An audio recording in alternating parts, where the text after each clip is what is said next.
15 days, 3 hours, 28 minutes, and we can't really keep up with the seconds. That's the deadline. The deadline, by the way, that was set by Brussels at the last major Brexit EU summit some months ago. Well, now that deadline is very close, and the British government says getting businesses ready is a top priority. Better late than never, hurry along. And new research shows more than a third of UK companies haven't made sufficient or decent plans. CNN's Anna Stewart has our report.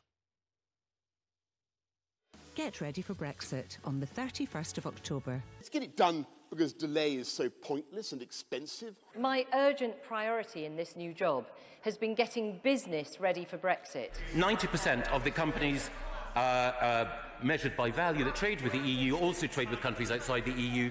They are in a position to be ready. The government says British businesses are ready. This one, a fruit and vegetable crisp maker in Kent, doesn't agree. I'm a business person, I import, I export. I'm not ready, I don't feel ready. We don't even know what the rules and regulations are going to be. We don't know under what terms we're going to leave. Namisha Raj's business has grown from a garage to a factory, and now it exports to the EU. When the last Brexit deadline approached in March, Raja battened down the hatches. We stockpiled and processed 24 tonnes of beetroot, and then nothing happened.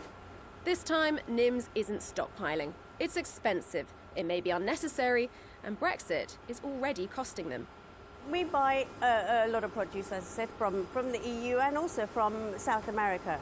So the pound jumping up and down has been an absolute nightmare. And invariably, the day after I pay the invoice or 10 minutes after I pay the invoice, the pound's jumped up, and I've lost a little bit of money. But yes, so there's a huge amount of uncertainty. So buying in's costing me a lot more. Raja doesn't want to raise prices, but worries she may have to.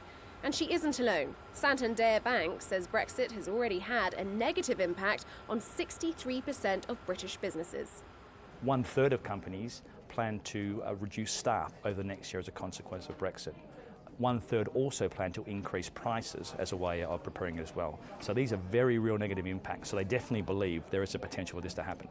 And the report finds that over 1/3 of British businesses aren't ready for Brexit. The UK government told CNN it's a top priority.